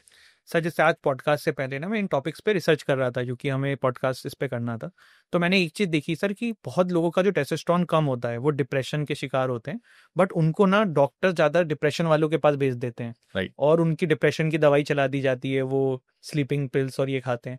वहीं जैसे सर आपने अभी बोला कि फॉरेन में 350 400 से कम नहीं नहीं मानते मानते नॉर्मल, बट हमारे इंडिया में मैंने देखा कि 240 एक आइडियल लैब्स का वो रहता है। बिल्कुल। तो इसमें भी सर फिर मैंने जब और रिसर्च किया तो पता पड़ा कि एज के हिसाब से भी है। अगर किसी 27-28 साल के, 24 साल के, 20 साल के बच्चे का अगर 240 से 300 है, हाँ, तो ये गलत है, तो नहीं कम होना है, चाहिए। बिल्कुल। तो सर थोड़ा सा मुझे आप इस पे बताइए कि क्या ये जो 240 का आंकड़ा हम लोग लेके चलते हैं ये सबके लिए सेम होना चाहिए कि नहीं? नहीं, डेफिनेटली ये सबके लिए सेम नहीं, और ये इवन एवरी डे वेरी करता है। तो अगर हमें टेस्टोस्टेरोन नापना भी है तो उसके भी क्राइटेरियाज हैं कि आपको early morning between 8 to 11 sample देना है। बेटर अगर आप इफ फास्टिंग सैंपल दे सकते हैं, आप अगर फास्टिंग में रहें तो ज़्यादा अच्छी रिपोर्ट आती है। एंड वी शुड नॉट जज बाय वन सैंपल, आपको एटलीस्ट 2 सैंपल देने हैं टू प्रूव समबडी का है इसको टेस्टोस्टेरोन की कमी है। एंड आइडियली जैसा आपने डिस्कस किया है कि हाँ यंग एज में लेवल ज़्यादा होने चाहिए, जैसे जैसे एज घटती है लेवल थोड़े कम भी रहेंगे तो चलते हैं, अगर पेशेंट सिम्टम्स ना हो तो वी कैन स्टिल मैनेज। लेकिन फ्रेंकली स्पीकिंग वेस्टर्न कंट्रीज में टेस्टोस्टेरोन रिप्लेसमेंट का कॉन्सेप्ट बहुत ही तगड़ा है, जो कि हमारे देश में अभी तक उतना पिकअप नहीं कर पाया है। इस बारे में हम खुद सोचते हैं कि हाँ, पेशेंट्स को जैसा आपने बताया डिप्रेशन दवाई दी जाती है, ईडी की दवा दी जाती है कि ईडी के लिए आप टेडोल्फिल खा लो या और भी वैगरह ले लो, लेकिन जो उसका रूट कॉज है, अगर वो सपोज एंड्रोपोस्टेरोन बढ़ रहा है और उसका टेस्टोस्टेरोन लेवल्स कम है, तो उसको नहीं ट्रीट करके अगर हम सिर्फ उसको टेडोल्फिल देते रहेंगे तो उसको उतना आराम नहीं मिलेगा जितना कि हम इस दोनों साथ में मिला के देंगे कि हाँ, टेडोल्फिल भी लो आप साथ में एंड टेस्टोस्टेरोन भी लो। हार्मोन पार्ट ये मैनेज करेगा एंड वैस्कुलर पार्ट वो मैनेज करेगा, तो दोनों दवाएं मिलकर बेटर काम करेंगी। बट देन ये पार्ट यूजुअली नेग्लेक्टेड है इंडिया में, बिकॉज इसके साइड इफेक्ट ज्यादा है, तो लोग डरते भी हैं देने से, कहीं ना कहीं डॉक्टर्स भी डरते हैं, डॉक्टर्स भी देते हैं, कहीं ना कहीं प्रिस्क्राइब डरते हैं। And second is I think जो मेन इशू ये है कि इसका ओरल फॉर्मुलेशन जो है उसके एब्जॉर्प्शन इतने अच्छे नहीं होते हैं, तो जनरली इंजेक्शन पे पेशेंट को रखा जाता है। अब इंजेक्शन हर महीने हर 3 से महीने लगाना पेशेंट्स के लिए भी थोड़ा कम्बरसम होता है, तो वो स्टार्ट तभी करते हैं जब पेशेंट बिल्कुल ही जिसको जरूरत है, या फिर पेशेंट को लगता है कि इसके बिना काम नहीं चलेगा, तभी पेशेंट उसके लिए रेडी भी होता है कि हाँ चलो इंजेक्शन लगवा लेंगे। वरना दवा खाना इजी है हर आदमी के लिए, बट मेडिसिन आर, इंजेक्शन से डरता है आदमी, but medicine are available but then they are not so effective. So देना है तो इंजेक्शन देना है, बट वो इतना it's not feasible always. Sir इसी को शायद टेस्टोस्टेरोन रिप्लेसमेंट थेरेपी कहते हैं, बिल्कुल। थोड़ा सर इसको बताइए। इसमें देखिए, इसका हर एक एज ग्रुप के अलग होता है। सपोज मान लो हमने ये डायग्नोस किया कि किसी यंग बच्चे को जो प्यूबर्टी में जा रहा है उसमें टेस्टोस्टेरोन की कमी है, जैसे उसको दाढ़ी मूछ नहीं निकल रही है, सेकंड स्टेज कैरेक्टर्स जो होते हैं वो ढंग से डेवलप नहीं कर रहे हैं, वॉइस जो है वो डीपन नहीं हो रही है, उनके जो टेस्टिस है वो साइज बड़े नहीं हो रही है, पेनिस का साइज छोटा रह गया है एट प्यूबर्टी। तो इसकी जिम्मेवारी माँ बाप की होती है कि वो अपने बच्चे का टाइम पे चेकअप कराते रहें, और जो लगता है कि ऐसी कोई दिक्कत है तो अपने एंड्रोलॉजिस्ट, यूरोलॉजिस्ट या एंडोक्राइनोलॉजिस्ट से भी मिल कर सकते हैं एंड इसका ट्रीटमेंट करा सकते हैं। बिकॉज ये जो टाइम है इसका, इस समय ट्रीटमेंट पूरी तरह पॉसिबल है। अगर किसी के टेस्टोस्टेरोन लेवल्स लो हैं, उसके अगर सिम्टम्स उसको आ रहे हैं, अगर आपने टेस्टोस्टेरोन थेरेपी स्टार्ट कर दी उसके लिए रिप्लेसमेंट, तो बच्चा इंप्रूव कर जाएगा और 20-22 साल तक होते हो तो नॉर्मल हो जाएगा वो। लेकिन अगर आपने किसी सेम प्रॉब्लम 22 साल में डिटेक्ट की किसी की अगर, या 25 साल में करी, तो ऑलमोस्ट टाइम निकल चुका होता है हाथ से, फिर कुछ खास कर नहीं पाते हैं। यूजुअली ऐसा कई बार होता है कि पेशेंट को प्रॉब्लम्स हैं और पेशेंट शादी के बाद हमारे पास आते हैं कि शादी हो गई है इसको, लेकिन इसमें तो इरेक्शन ही नहीं आ रहे हैं ढंग से, या इसके टेस्टिस छोटे रह गए हैं, दोनों टेस्टिस जो हैं। तो वैसे केस में फिर बहुत ज़्यादा कुछ कर सकते नहीं हैं, तो मतलब ठीक है टेस्टोस्टेरोन थेरेपी देने से कुछ हेल्प तब भी मिलेगा, लेकिन कई बार फर्टिलिटी नहीं हो पाती है, फिर बच्चे होने में प्रॉब्लम आती है। तो राइट टाइम इस चीज़ को पकड़ने का एक प्यूबर्टी का एज होता है। फिर एक सेकंड जो इंपॉर्टेंट टाइम होता है वो होता है 40-45 वाले एज ग्रुप में, जिसमें कि टेस्टोस्टेरोन लेवल्स डिक्लाइन होना शुरू हो जाते हैं। उस समय अगर पेशेंट सिम्टम्स आ रहे हैं ईडी के या डिप्रेशन के या इस टाइप के, पेशेंट लो फील कर रहा है, ये मसल मास उसके खत्म हो रहे हैं, उसका फैट बढ़ता जा रहा है, तो एक बार एक टेस्टोस्टेरोन लेवल्स करा के जरूर देखना चाहिए कि क्या ये रीजन हो सकता है उसके सारे प्रॉब्लम्स का। और अगर ये रीजन है तो that is the next important time जहां आपको टीआरटी स्टार्ट करने का इंडिकेशन है। और अगर पेशेंट उस सारे कैटेगरी फिट बैठता है, सारे चेक जो उसके टिक बॉक्सेस वो चेक करता है कि हाँ सब कुछ सही है उसके, जैसे उसके कार्डियक रेट देखा जाता है, उसके देखा जाता है कि थ्रोम्बोसिस के इवेंट्स के चांसेस कितने हैं उसके अंदर में है, उसके ब्लड में हीमोग्लोबिन कितना है, उसमें पीसीबी हेमाटोक्राइट कितना है, ये कुछ पीएसए कितना है उसका, प्रोस्टेट के स्टेटस, तो सब चीज चेक मार्क करके सब चीजें सही है तो आप you can start with TRT and the patient will definitely improve. Sir TRT के साथ ना एससीजी को भी बहुत एक जादुई वो बताते हैं कि यार पहले तो मैंने एससीजी के बारे में सर ये सुना है, मुझे नहीं पता कितना सही है, कि प्रेग्नेंट वुमेन के यूरिन से बनाया जाता है। अब टीआरटी में सर एससीजी का क्या रोल होता है, थोड़ा बताइए सर। हाँ, बेसिकली एक रिकॉम्बिनेंट एचसीजी बोल्स को कहते हैं हम लोग, यूरिन से निकलता है इसको बनाते हैं। इसमें ये इसका रोल ये है कि जो आप टेस्टोस्टेरोन सप्लीमेंट देते हैं यंग, जिसमें हम बात कर रहे थे अभी कि हाँ यंग बच्चों में देना पड़ता है जिनकी प्यूबर्टी नहीं आ रही है, डिलेड प्यूबर्टी है, वॉट एवर रीजन, उस केस में जब बच्चा आता है चाइल्ड बेयरिंग एज में, जब उसे फर्टिलिटी करनी है, उस समय आप उसको टेस्टोस्टेरोन देंगे बाहर से, तो वो आपके एक्चुअल जो हमारे स्पर्म्स प्रोडक्शन को रोक देता है। तो स्पर्म प्रोडक्शन अगर हम चाहिए तो हमें एचसीजी सप्लीमेंट करना पड़ता है टीआरटी बंद करके वहां पे, सो दैट वो नेचुरल तरीके से काम करती है। एचसीजी एक बेसिकली हार्मोन है जो हमारे ब्रेन से निकलती है और स्टिमुलेट करती है हमारे नेचुरल साइकिल को, एफएसएच, एलएच एंड टेस्टोस्टेरोन जो पाथवे होता है उसको स्टिमुलेट करती है। तो उससे करने से वैसे वो नॉर्मल जो स्पर्म जो प्रोसेस होता है कि आपके स्पर्म बनते हैं वो स्टार्ट हो जाता है उससे। तो राइट टाइम पे जब टाइम आता है प्रेगनेंसी करने का उसके कपल का, तो उसके राइट टाइम पे उसके टेस्टोस्टेरोन थेरेपी बंद करके उसको एचसीजी में शिफ्ट कर दिया जाता है। जैसे ना लड़कियां हैं वो, उनको कोई भी उनके प्राइवेट पार्ट्स में प्रॉब्लम होती है वो गायनेक के पास चली जाती हैं, तो एज ए बॉय सर हम लोग गायनेक के पास जाएं, हम किसके पास जाएं, बता दीजिए सर आज। हाँ, ये अवेयरनेस आई थिंक अभी तक लोगों में है ही नहीं, अब आने शुरू हुई है क्योंकि आप देखेंगे हर आदमी जानता है कि हाँ मुझे हार्ट में दिक्कत हुई तो मुझे कार्डियो के पास जाना है, ब्रेन में तो न्यूरो के पास जाना है, गायनी मतलब फीमेल की प्रॉब्लम तो गायनी के पास जाना है। लेकिन अगर हमें कुछ मेल सेक्सुअल रिलेटेड इश्यूज हैं या कुछ और भी दिक्कत है तो हमें कहाँ जाना है पता नहीं चलता है, किसके पास जाना है। जितने भी नीम हकीम बाबा जितने सब का everybody is doing routine practice, because लोग generally I think main reason इसका ये है कि लोग इसको एक टैबू समझते हैं एंड इसके बारे में बात करने से नहीं चाहते बात करना, चाहे दोस्तों से या शेयर नहीं करते फैमिली वालों से। तो दे डोंट नो कि हाँ राइट एडवाइस कहाँ से मिलेगी, हमें कहाँ जाना है। तो किसी ने नेट पे देख लिया, किसी ने कुछ कहीं दीवार पे लिखा पढ़ लिया एंड उसको देख के वहां खींचे चले जाते हैं कि चलो यहीं भी कुछ उपाय मिल जाएगा। दे डोंट अंडरस्टैंड कि ये एक आपके लाइफ का एक बहुत अहम हिस्सा है। जैसे आपके लिए हार्ट इंपॉर्टेंट, ब्रेन इंपॉर्टेंट, ऐसे आपके लिए ये भी इंपॉर्टेंट है, अदरवाइज आपकी फैमिली लाइफ खराब हो जाएगी, बच्चे नहीं हो पाएंगे, आपकी मतलब family life can be in dispute अगर आप ढंग से परफॉर्म नहीं कर पाएंगे।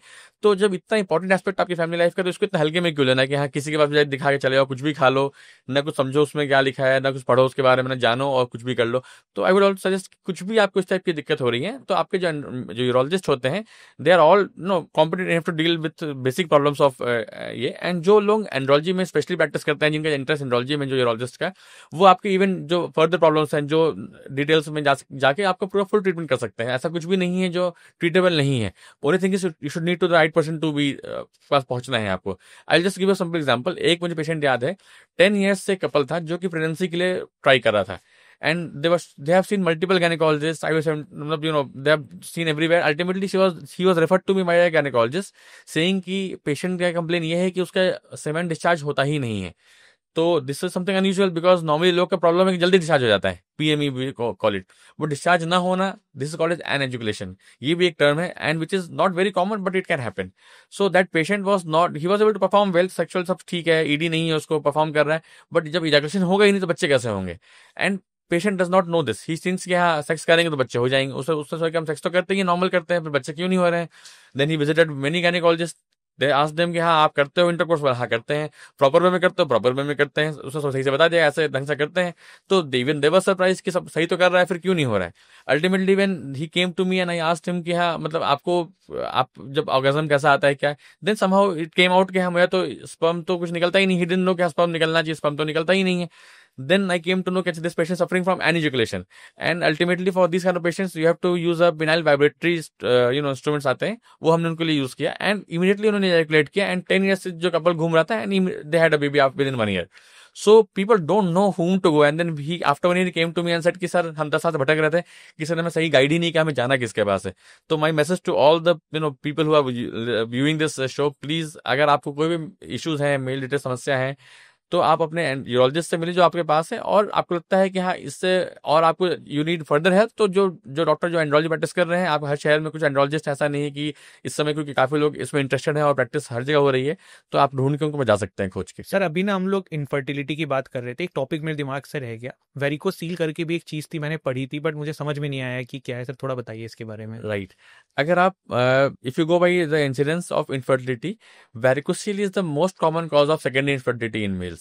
इसका मतलब ये हुआ कि जो हमारे जो टेस्टिस जो हमारे होते हैं उसमें जो वेन्स, जो ब्लड सप्लाई आती है आर्टरीज और वेन्स से वापस जाती है, अगर किसी कारण से वेन्स डायलेट हो जाए, फूल जाए और उसमें ब्लड सप्लाई वहां रुक जाए और वो ढंग से वापस ना जाए, तो जो हमारा जो बेसिक टेस्टिस का काम क्या होता है, स्पर्म बनाना, और दूसरा काम होता है हार्मोन्स बनाना, टेस्टोस्टेरोन। अब हमारे जो टेस्टिस को बॉडी से बाहर इसलिए रखा गया है, भगवान ने इसलिए ऐसा बनाया है, सो दैट उसका जो टेम्परेचर है 2 डिग्री कम होता है कंपेयर टू बॉडी टेम्परेचर से। अगर वो वेन्स का जो फ्लो है अगर वो ढंग से ना हो और वो ब्लड वहां पर रुक जाए, तो जो हमारा टेम्परेचर कंट्रोल जो था वो गड़बड़ा जाता है, और अल्टीमेटली वो सेम जो टेम्परेचर था बॉडी का, सेम टेम्परेचर वहां पे आ जाता है। तो जो हमारा स्पर्म बनने की क्षमता होती है, जो उनके मूवमेंट की क्षमता होती है, सब कम हो जाती है। And that is why varicocele is most common cause of infertility in males, and that is one of the most common cause of treatable infertility. मतलब आपके अगर ये ऐसी कंडीशन है जिसको आप पूरी तरह ट्रीट कर सकते हैं, ये सर्जिकली ट्रीटेबल है, छोटा सा सर्जरी की जाती है, 1 दिन का ऑपरेशन है and patient can be treated, and after treatment within 3 to 6 months usually उसका स्पर्म पैरामीटर्स इंप्रूव कर जाते हैं and patient can father a child after that. So this one thing is very important, लेकिन this should be examine by urologist to confirm diagnosis, and इसमें फिर हम कुछ test भी कराते हैं, अल्ट्रासाउंड करा के देखते हैं, डॉपलर करा के देखते हैं, to just confirm, and then if grade 2 grade 3 grade 4 उसकी ग्रेडिंग होती है, if indicated and sperm counts में कमी आ गई है तो उसके सर्जरी करनी चाहिए। एक बात और है, varicocele is also a cause of testicular atrophy, मतलब टेस्टिकुलर साइज भी छोटे करने में इसका एक रोल है। और ये भी एक इंडिकेशन है कि अगर आपके जिस साइड वैरिकोसिल है उस साइड टेस्टिस छोटी हो रही है कंपेयर टू अदर साइड, तो आपको सर्जरी करनी चाहिए उसके लिए, वरना वो टेस्टिस को बिल्कुल छोटा करके एट्रोफी में चली जाएगी वो, तो टाइम पर सर्जरी हो जानी चाहिए उसके लिए भी। सर ये किसी में मैंने पढ़ा था कि टेस्टिस किसी किसी की रोटेट हो जाती है, ये क्या चीज़ है सर? हाँ, ये ना एक पब्लिक अवेयरनेस के लिए बहुत इंपॉर्टेंट चीज है, इसको हम बोलते हैं टेस्टिकुलर टॉर्शन। ये एक वाकई सही मायने में यूरोलॉजिकल इमरजेंसी है। मतलब होता क्या है कि जनरली ये यंग मेल्स में बहुत कॉमनली देखा जाता है, between 15 to 25 years of age. And the testis जो होती है वो अपने एक्सिस पे घूम जाती है, it rotates on its axis. और घूमने की वजह से क्या होती है कि उसका ब्लड सप्लाई है वो रुक जाता है। And every organ needs oxygen for its longevity. अगर उसका ब्लड सप्लाई बंद हो जाएगा, ऑक्सीजन सप्लाई बंद हो गया उसका, जैसे ऑक्सीजन सप्लाई बंद हुआ, उस पेशेंट का जो टेस्टिस का जो वाइबिलिटी है वो 6 घंटे से ज्यादा नहीं हो सकता है आफ्टर व्हेन ऑक्सीजन स्टॉप्ड। तो अगर ऐसे केस को विदिन 6 आवर्स नहीं हैंडल किया गया, नहीं सर्जरी करके उसको सीधा किया गया, तो पेशेंट की टेस्टिस परमानेंट डैमेज हो जाती है। तो इसलिए एंड ये सच्चा नेग्लेक्टेड चीज है कि इसके बारे में पेशेंट, आम आदमी छोड़ो, इसके बारे में डॉक्टर्स जो जनरल प्रैक्टिशनर को पता नहीं होता है कि हाँ ये क्या चीज़ है। व्हाट हैपेंस नॉर्मली, पेशेंट जब हमारे पास आते हैं तो पेरिफेरी में कैसा होता है कि वो दिखाने, डॉक्टर को दिखाने कि हमें बहुत तेज पेन हो रहा है और दर्द हो रहा है। डॉक्टर बोलता है कुछ नहीं, चोट लग गया होगा, इन्फेक्शन हो गया होगा, एंटीबायोटिक खाओ, पेन किलर खाओ, ठीक हो जाएगा। बट दे डोंट नो कि हाँ, दे कंफ्यूज विथ एपिडेमोकाइटिस जो इन्फेक्शन होता है टेस्टिस का, which is quite common and it can be easily dealt with antibiotics.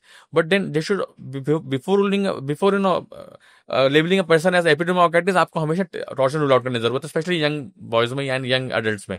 अगर टॉर्शन टेस्टिस है तो इमीडिएटली रेफर करें उसको आप यूरोलॉजिस्ट एंड्रोलॉजिस्ट के पास, या आपको खुद लगता है कि हमें सीवियर पेन हो रहा है which is out of proportion to what ever pain I had previously, because infection का पेन माइल्ड होता है, समटाइम्स मॉडरेट होता है, but this is severe pain and patient might have vomiting and और symptoms आ सकते हैं साथ में। लेकिन ऐसे सिम्टम्स को देखते ही इसको आप बिल्कुल ही अलर्ट हो जाइए कि ऐसा कुछ हो रहा है, तो तुरंत यूरोलॉजिस्ट को ढूंढ के पहुंचिए। माइट भी आपको टॉर्शन ना हो सकता है आपको रूल आउट कर दिया था कि नहीं आपको इन्फेक्शन नहीं है या चोट लग गया है वट, लेकिन टॉर्शन मिस हुआ मतलब आपके वो टेस्टिस के सब चली गई आपकी, अल्टीमेटली वो टेस्टिस एट्रोफी हो जाएगी, उसको निकालना पड़ेगा। कुछ पेशेंट हमारे पास ऐसे भी आते हैं जिनका ऑलरेडी एक्सीडेंट हो चुका है और वो टाइम पर पकड़ नहीं पाए इस चीज़ को, गांव में थे, पेरिफेरी में थे, नहीं आ पाए या लेट पहुंचे, नहीं बचा पाए टेस्टिस हम लोग उनकी। तो ऐसे पेशेंट्स को भी हम कहते हैं कि जो आपको दूसरी टेस्टिस है सेकंड साइड वाली, उसको फिक्स कर देना चाहिए, बिकॉज आपकी टेंडेंसी है, सबको नहीं होगा, ऐसा नहीं कि हर आदमी को टॉर्शन हो जाएगा, लेकिन आपको हुआ है तो if you had torsion testis on one side, you have chance of having it on other side also. तो दूसरे साइड के टेस्टिस को भी इलेक्टिवली आप फिक्स करा दें, सो दैट वो ना घूम जाए, because that is your life line. वो टेस्टिस आपकी लाइफ लाइन है, उसको आप हल्के बना लें, उस पर जिंदगी चलनी है, बच्चे होने हैं, सेक्स सब कुछ उसी से होना है। तो सिंगल टेस्टिस अगर आप हैं तो उसको आप डॉक्टर से मिलकर, अगर आपकी हिस्ट्री रही है टॉर्शन की, उसको फिक्स करा लें, सो दैट ये टेस्टिस आपके सिक्योर है फ्यूचर के लिए। सर इसी में मुझे एक चीज़ अभी आ रही है दिमाग में कि हम जब भी स्पोर्ट्स खेलते हैं तो हमारे कोचेज हमसे बोलते हैं कि सपोर्टर पहनो, राइट। सो दैट आपके टेस्टिकल को सपोर्ट मिले। तो सर ये क्या लॉजिक है, थोड़ा इस पे बताइए। हाँ, इसमें लॉजिक ये है कि जब आपके टेस्टिस हैंग करते हैं, फिर आप काफी सपोज हैवी एक्टिविटीज कर रहे हैं, स्ट्रेनस एक्टिविटीज कर रहे हैं, तो आपको कहीं ना कहीं खिंचावट टाइप की फीलिंग आ सकती है। और ये वेरिकोसिल जैसा बात अभी हो रही थी, तो इसमें भी या हर्निया हो जाता है, ये सब चीजें तभी होती है जब नीचे का एरिया वीक हो जाए और वहां से कुछ जैसे वेन्स डायलेट हो गई या कुछ तो एक सपोर्टर या लंगोट, पहले लोग लंगोट बांधते थे, तो ये आपको टेस्टिस को हल्का सा ऊपर उठा के रखने से हेल्प ये मिलती है कि आपको ड्राइंग सेंसेशन या पेन फील नहीं होगा। तो वो थोड़ा सा आपके हैवी एक्टिविटीज के टाइम में, मतलब इट्स लाइक रिकमेंडेड कि हाँ आप उसको यूज कर लीजिए। स्पेशली पेशेंट जिनको प्रॉब्लम्स होती हैं, लाइक इसमें वेरिकोसिल है, उसको कई बार चलने में हेवीनेस फील होता है, हेवी एक्टिविटीज में हेवीनेस, तो उसको तो हम कहते हैं कि आपको सपोर्ट यूज करना ही करना है। एक रेगुलर आदमी, नॉर्मल आदमी नहीं भी करे चल जाता है, बट जिसको प्रॉब्लम्स हैं, जिसको टेस्टिकल पेन है, जिसको, क्योंकि वो एक ड्रैगिंग पेन होती है, बिकॉज ऑफ टेस्टिस जो खिंचता है तो पेन होता है, तो उसको अगर हम उठा देंगे हल्का सा, उसको हम सपोर्ट दे देंगे, उसमें आराम मिल जाता है, उस फीलिंग में, उस सेंसेशन में या उस पेन में आराम मिल जाता सर टेस्टिकल्स में पेन क्यों होता है? है। ये एक डिटेल सब्जेक्ट है इसका, एक ब्रॉड टर्म्स को हम बोलते हैं orchialgia. Orchialgia term means testicular pain for whatever reason, any reason. अब इसके रीजन कई सारे हो सकते हैं, चोट लगे, ट्रॉमा मोस्ट कॉमन, इन्फेक्शन हो गया सेकंड मोस्ट कॉमन है ना। इन्फेक्शन में भी बहुत टाइप के इन्फेक्शन होते हैं, जैसे कि बैक्टीरियल इन्फेक्शन हो गया, या मम्स इन्फेक्शन जो होता है ऑर्काइटिस कर सकता है। तो एंड वेरिकोसिल जैसे one of the most common cause of pain varicocele. तो they are multiple causes and सब कभी कभी कॉज नहीं मिलता है, some patients are really troubled with this orchialgia thing, and if आप देखोगे सारी रिपोर्ट्स नॉर्मल है उनकी, कहीं कोई प्रॉब्लम नहीं निकलती है। तो यूजुअली फिर ऐसे पेशेंट्स को हम counselling and then we have some conservative management options जिसको हम देते हैं। समटाइम्स इसे न्यूरोलॉजिकल कुछ ना कुछ नर्व से कनेक्शन है कि हाँ ऐसा कुछ हो गया है कि आपको पेन फील होता है ब्रेन में आपके। तो ये एक वेग सा चीज है, एंड अगर कारण मिल गया तो we can treat it completely, नहीं कारण मिलता है तो फिर हम काउंसलिंग एंड ऑल दो things help the patient. Sir ED एक कॉमन प्रॉब्लम है मैन के अंदर आजकल, तो थोड़ा इसका सर एक तो ट्रीटमेंट का तरीका बताइए, प्लस ये बताइए कि कोई आदमी जैसे आज की डेट में परेशान है इससे, तो अब तो इस पॉडकास्ट के बाद उनको समझ में आ गया कि यूरोलॉजिस्ट एंड्रोलॉजिस्ट के पास जाना है, गायनेक के पास नहीं जाना है। बिल्कुल। ठीक। दूसरी चीज ये कि सर ईडी के अंदर भी बहुत सारे अलग अलग टाइप के प्रॉब्लम्स होती होंगी, क्योंकि ईडी तो हम लोग सिर्फ सुनते हैं कि यार ईडी हो गया, ईडी हो गया, बट ईडी में किसी किसी को कुछ और प्रॉब्लम होती है, किसी को और, आपके पास तो ऐसे पेशेंट्स भी आते होंगे। तो राइट थोड़ा सर इस टॉपिक को डिटेल में बताइए सर। Right right. देखिए, ईडी एक समस्या है जिसमें कि आपको इरेक्शन इतना अच्छा नहीं आ पा रहा है कि आप पार्टनर को सेटिस्फाई कर पाओ। ठीक है, it can be like multiple reasons are there for this. अब मोस्ट कॉमन जो हम देखते हैं यंग लोगों में specially, that is psychogenic ED, मतलब कहने के ब्रेन से लिंक्ड है। इसमें ही आप जैसे पहले भी डिस्कस किया हमने कि परफॉर्मेंस प्रेशर बोल सकते हैं, एंग्जाइटी बोल सकते हैं। होता क्या है कि जो आपका सेक्सुअल एक्टिविटी है, this is govern by parasympathetic activity हमारे ब्रेन में। इजैकुलेशन पार्ट जो होता है that is by sympathetic activity. Sympathetic activity मतलब फाइट और फ्लाइट रिएक्शन, मतलब जिसमें आपको मतलब स्ट्रेस रिएक्शन जो होता है। तो जब तक आप जितना रिलैक्स रहेंगे, जितना आप एंशियस नहीं होंगे, जितना आप काम रहेंगे, उतना आप आराम से चीज़ों कर पाएंगे। जितना ज़्यादा आप एंशियस हो जाएंगे, जितना आपको लगेगा कि हाँ, आज तो मुझे करना ही करना है, आज तो मुझे अच्छा करना है, उतना ही आप नहीं कर पाएंगे। तो you should be very very relaxed during a sexual activity. And ये तभी हो पाता है जब या तो आपको जो पार्टनर्स हैं वो नोन है। सपोज आप किसी के साथ वन नाइट स्टैंड के लिए गए या एक बार किसी से मिले, तो आपको या तो एंग्जाइटी होती है या यू आर ओवर एक्साइटेड। तो एक्साइटमेंट हो, एंग्जाइटी हो, कुछ भी हो, या फिर कई बार यंग लड़के आते हैं हमारे पास, कहते हैं कि हमारी गर्लफ्रेंड है, हम ट्राई करते हैं, हो नहीं पाता, ये बहुत कम टाइम हो पाता है। उसका रीजन ये होता है कि जैसे हमारी जो इंडियन सोसाइटी अभी भी इतनी ओपन नहीं हुई कि आप गर्लफ्रेंड के साथ ओपनली कुछ करो और है ना आप उसके लिए अलाउड हो, आप सब लोग इसको एक्सेप्ट कर ले, ऐसा नहीं है।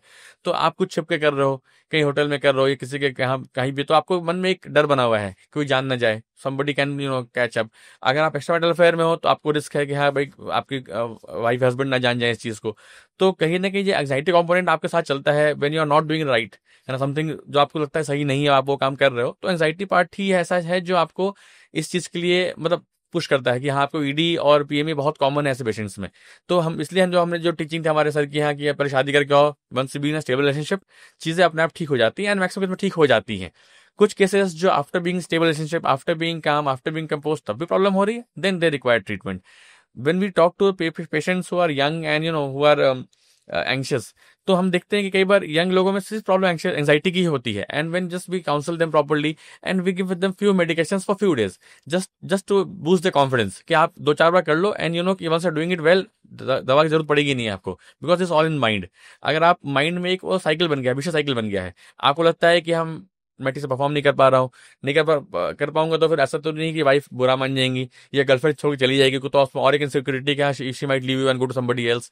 तो जो इनसिक्योरिटी माइंड में चलते रहती है, आपको ये एक साइकिल बन जाती है। आप पहले आप ट्राई करते हो, आप नहीं कर पाते हो, then you feel insecure, then आप यू ट्राई अवॉइडिंग इट कि हाँ इसको छोड़ो, उसको अवॉइड करते हैं, करेंगे फिर प्रॉब्लम होगी, फिर वो क्या सोचेगी, तो उससे आप फिर पीछे हटने लगते हो उस चीज से। इस साइकिल से बाहर निकलना बहुत जरूरी है, और इसके लिए आपको फिर हम कुछ काउंसलिंग तो इंपॉर्टेंट है ही, कुछ मेडिसिन देते हैं ऐसे जिसमें कि आपको इरेक्शन में हेल्प मिलता है, सो दैट एक बार आप साइकिल को ब्रेक कर दिया, आपने बढ़िया परफॉर्म कर लिया, now you have the confidence back. Once you are confident, आप आराम से कर लोगे, क्योंकि यंग लोगों में कोई रीजन नहीं है कि हाँ आप ना कर पाओ। नेक्स्ट क्या होता है, because every medicine has side effects also. ऐसा नहीं कि हाँ दवाइयाँ बस ले ली, ओवर द काउंटर ड्राई जाके ले लिया, कुछ भी खा लिया और हो जाएगा, ऐसा नहीं होता है। उसमें हमें देखना होता है कि डोज क्या देना है आपको। जैसे टेडलफिल बहुत कॉमन दवा इस समय चल रही है, बट ऐसा नहीं कि आपने कोई भी डोज उठाए खा लिया कि हाँ बस ये ले लूंगा सब कुछ रामबाण, तो कुछ है नहीं। It mimics your natural erections. आपको सिर्फ मेडिसिन लेनी है। अब even in fact as a doctor, as andrologist, we start in the minimum doses, because हमें लगता है कि अगर आप if you give the medicine patient saying कि हाँ दवा खा लो, 2 घंटे में इरेक्शन अच्छा आ जाएगा आपको, तब आप कर लेना। Sex can not be timed. आप भी नहीं सकते कि 2 घंटे बाद सेक्स कर लेना। 2 घंटे बाद क्या होगा किसको पता, पता लगा आप सो गए, पता लगा उसको पार्टनर को नींद आ गई, पता लगा सेक्स 2 घंटे बाद हो ही नहीं पाया। आप पे प्रेशर बना हुआ है कि मैंने दवाई खाई है, मुझे 2 घंटे बाद करना ही करना है, तो और एक प्रेशर अलग से और बन गया आपके ऊपर कि दवा खा रखी है मैंने। तो हम व्हाट वी सजेस्ट कि आप लो डोज में आप डेली खाओ, take it at any time what you want, and when you try in the natural way, तो ये आपको बूस्ट करेगी आपके इरेक्शन को। तो that's a way to start about it, and then depending if requirement जा रहा है तो फिर डोज बढ़ाते हैं डिपेंडिंग पेशेंट के ऊपर, patient to patient. But usually patient who have psychogenic AD respond to low dose treatment also। उसके बाद नेक्स्ट ट्रीटमेंट आता है, सपोज मेडिसिन आपने फुल डोज देके देख लिया, फायदा नहीं पूरा मिल रहा है, तो we have something called intracavernosal injections, जिसमें कि कुछ इंजेक्शंस आते हैं मिक्स, 2-3 दवा bimix and trimix कहते हैं उसको हम लोग। उसमें 2 दवा या 3 दवा मिला के बनाई जाती है। उसका एक इंसुलिन सिरिंज, जो पतली सी सिरिंज होती है, उसमें हम उसको इंसर्ट के देते हैं पेशेंट को। ओपीडी में हम ट्राई करते हैं कि पेशेंट के बेस्ट डोज क्या होगा, सो दैट इरेक्शन बहुत लंबा भी ना चले एंड बिल्कुल मतलब अराउंड पेनिस पे लगता है, बटक पे? हाँ, it is in the penis, base of penis पे लगाते हैं हम लोग विद इंसुलिन सिरिंज। बहुत ही पतली होती है, तो पेनफुल नहीं होता है इतना, बट पेशेंट्स आर एप्रीहेंसिव, तो they need counselling, they need time. उनको दिखाना पड़ता है ओपीडी में करके कि हम ऐसा लगाते हैं, इसको आप देखिए एंड आपको इससे आराम मिलेगा। And once they start having relief with it, they understand the logics, तो यूज कर सकते हैं इसको हम लोग। थर्ड नंबर पे कुछ अभी थेरेपीज, रिसेंट थेरेपी जिस समय मार्केट में आई है, उसमें एक इंपॉर्टेंट आया है low intensity shock wave therapy, जो एक इम्पोर्टेंट अभी इसका उस पर ट्रायल्स चल रहे हैं और कई जगह स्टडीज में प्रूव भी हो चुका है ये कि 7 out of 10 मैन जो दवा से फेल्ड हैं, मेडिसिन फेल्ड हैं, उनमें थेरेपी काम कर रही है। ये एक नॉन इन्वेजिव थेरेपी, जिसमें कि हमें कुछ पेशेंट को पेन नहीं होना है, ना हमें उसमें कुछ इंजेक्शन लगाने हैं, ना हमें उसमें कुछ पेशेंट को टच करना है। एक जो पेनिस में हम लोग उस मशीन से शॉक वेव्स दी जाती है, low waves shock waves, and it is given for few settings, like हफ्ते में एक बार बुलाते हैं हम लोग, एंड पेशेंट को हम आधे घंटे 1 घंटे का सेटिंग्स देते हैं। इससे क्या होता है कि it starts forming new blood vessels in your penis. जैसे जो मेडिसिन टैडल्फिल है या वैग्रा है, इसका काम होता है कि आपके ब्लड वेसल्स में को थोड़ा डायलेट कर देना, सो दैट ब्लड का फ्लो बढ़ जाए। लेकिन वेसल्स तो लिमिटेड ही है, आपकी जितनी है उतनी ब्लड वेसल्स है। जो ये मशीन है, शॉक वेव मशीन, ये क्या करती है कि आपके ब्लड वेसल्स को बढ़ा देती है, नंबर वेसल बढ़ा देती है, इट फॉर्म्स न्यू वेसल्स। तो आपका ब्लड फ्लो जो है मल्टीपल टाइम्स बढ़ जाता है उसकी वजह से, and if required even if you take medicine over it, तो वो और उसको डायलेट भी कर देता है। तो both of them have a very good combined effect. तो इसका भी हम लोग अच्छा खासा यूज कर रहे हैं। इसके बाद नेक्स्ट आप अगर आप पूछेंगे तो एक फिनाइल इम्प्लांट्स करके बहुत इंपॉर्टेंट, एक रिसेंटली बहुत एक फैशन में चल रहा है, ट्रेंड में, and young people are quite like fascinated to बस फिनाइल इम्प्लांट्स। बट यहाँ पे मैं कुछ चीजें क्लैरिटी करना चाहूंगा। Penile implants no doubt is the ultimate treatment for ED, जिससे कि अगर हमें लगता है कि हाँ कुछ और काम नहीं करी, तो फिनाइल इम्प्लांट्स तो है ही हमारे पास। क्या होता है सर इसमें? हाँ, तो फिनाइल इम्प्लांट के बारे में लोगों की धारणा है कि बस ये इसको लगा डाला, लाइट जिंगल डाला, मतलब वो वाले जो आप फ्रेश सुना होगा आपने कि बस ये लगा लिया, सोल्यूशन सारा हो गया सब चीज का। बट ये नहीं है। फिनाइल इम्प्लांट्स के इंडिकेशन बहुत सेलेक्टेड होते हैं। मतलब वो what we suggest for the young people, it is a last resource for you. इसको आप अवॉइड करें जहां तक कर सकते हैं। हाँ, आफ्टर 40-45 डायबिटिक पेशेंट जिसमें की वैस्कुलरजेनिक इंसफिशिएंसी है, वैस्कुलर इश्यूज हैं और दवाई काम नहीं कर रही है, वहां पे एंड पेशेंट इंजेक्शन थेरेपी नहीं चाहता है या नहीं उसको पसंद है या फिर नहीं कर पा रहा है, वहां पे implants are a good option. उसमें क्या बेसिकली होता है कि हम सिलिकॉन रॉड्स आते हैं, जिसको पेनिस के अंदर में हम उसको फिट कर दिया जाता है, जो कि बाहर दिखाई नहीं पड़ते हैं, and then mimic natural erections. उसमें 2 टाइप के भी होते हैं, एक होता है 2 पीस, एक होता है 3 पीस। जो this is inflatable pine implant, जिसमें कि नॉर्मल इरेक्शन को मिमिक करता है कि आपके जब आपको मन किया बटन दबाया इरेक्शन आ गया, और बटन दबाया इरेक्शन वापस चला गया। अच्छा, बटन सिस्टम उसमें रहता है। अभी भी सुनने में आ रहा है कि कुछ ऐसे भी डेवलप हो रहे, इसमें ऐप में आ जाएगा कि फोन में ऐप बन जाएंगे, आपने बटन दबाया फोन से और आपका इरेक्शन आ गया। ये सब चीज रिसर्च चल रही है अभी। लेकिन जो मोस्ट कॉमन इम्प्लांट जो इंडिया में लोग यूज करते हैं, they are rigid implants, because they are cost effective. Because ये जो मैं बात करता हूँ इन्फ्लेटेबल इम्प्लांट्स की, they are very very costly. Cost goes more than 6-7-8 lakhs for the implants itself, and surgical cost मिला के 10 lakhs ऊपर से निकल जाता है। जो 2 टाइप के इम्प्लांट्स होते हैं, इन्फ्लेटेबल एंड रिजिड। तो जो रिजिड इम्प्लांट्स होता है वो कॉस्ट इफेक्टिव होता है। उसमें अगेन 2 मॉडल आते हैं, एक इंडियन मेड मॉडल है जो काफी चीप है, और एक इम्पोर्टेड मॉडल भी आता है। तो these models are can be use. उसमें दिक्कत क्या होती है कि इसके आपका इरेक्शन हमेशा बना रहेगा। This will not be like button को सिस्टम की बटन दबाया और वो चला गया, एंड बटन दबाया फिर वापस इरेक्शन आ गया, ऐसा नहीं होगा। इस केस में penis will always be erected. Only thing is you can push it down when you are wearing a pant, तो so that बहुत नजर नहीं आएगा बाहर में। And once you are ready for that, आपने बस अपना पैंट उतारा और उसको आपने सीधा कर लिया, तो आपका you are ready for intercourse। तो it seems a very luxurious solution for everything कि हाँ बस ये करा लो और सब चीजें आसान हो जाएंगी। लेकिन इसके साथ कई सारे इफ्स एंड बट्स भी लगे हुए हैं। Because what does it does कि अगर आपने इम्प्लांट लगा लिया, तो you are always dependent implant, फिर आप नेचुरल इरेक्शन नहीं आपकी आएगी, फिर आप नेचुरल सेक्स नहीं कर सकते हैं। तो अगर आपने इम्प्लांट लगा लिया, तो फिर आपको फिर इम्प्लांट पे ही लाइफ लॉन्ग चलना पड़ेगा। इसलिए हम यंग लोगों को स्पेशली मना करते हैं। अच्छा, इम्प्लांट एक सर्जरी है। Every surgery has its pros and cons. Every surgery can have it's complications. तो हम इम्प्लांट के कॉम्प्लिकेशन को तभी एक्सेप्ट करें जब हमारे लिए बिल्कुल मजबूरी है, क्योंकि ऑप्शन हमारे पास है ही नहीं। सपोज आपको इन्फेक्शन हो गया इम्प्लांट लगाने के बाद, आपको इम्प्लांट निकालना पड़ सकता है, तो दोबारा इम्प्लांट में बाद में लगाना पड़ सकता है, which is again tougher than the first time. तो ये सब चीजें, ये रिस्क तब ले आदमी जब उस लगे कि हाँ सारे ऑप्शन खत्म हो चुके हैं और कुछ बचा नहीं है इसके अलावा, तभी करना चाहिए। वरना आजकल क्या है, यूट्यूब वीडियोस देख के, ये किसी का सुन के, आजकल यूथ जो है इसके पीछे बहुत ज्यादा मैं I have seen some patients जो बहुत यंग लड़के हैं, फॉर वट एवर रीजन उन्होंने यूट्यूब में देखा, कहीं से इंस्पायर हो गए कि और उन्होंने जाके अपना इम्प्लांट लगवा लिया, and later on they are psychologically devastated कि हाँ ये तो क्या है, ये हर समय इरेक्टेड रहता है, मेरे पैंट पहनते हुए भी दिखाई पड़ता है, कई बार ये नजर आता है। या फिर कुछ लोग इन्फेक्शन हो गया तो निकालना पड़ गया, even they are even even more frustrated, उनका इरेक्शन भी चला गया, they don't have normal erections now, और जो इम्प्लांट था वो भी निकालना पड़ गया, तो they are even more frustrated. तो people sometimes thinking of suicide also कि हाँ मैंने ऐसा क्यों करा लिया। तो ये यंग लोगों के लिए नहीं बना है जब तक कि मजबूरी ना हो कि हाँ अब किसी स्पाइनल कॉर्ड ट्रॉमा है, किसी की इंजरी है, इरेक्शन आते ही नहीं है, पॉसिबल ही नहीं इरेक्शन आना किसी को, अगर ठीक है तो वहां पे तो ऑप्शन इम्प्लांट लगाना ही है। लेकिन अगर किसी का इरेक्शन नेचुरल इरेक्शन आते हैं तो we have so many options available उसको इंप्रूव करने के लिए, उसको बढ़ाने के लिए, उसको तो we should try all the methods before, and everything should be exhausted before going for implant. So implant is a two-way sword. It is a boon for patients who actually are indicated for it, but it should not be used blindly for everybody.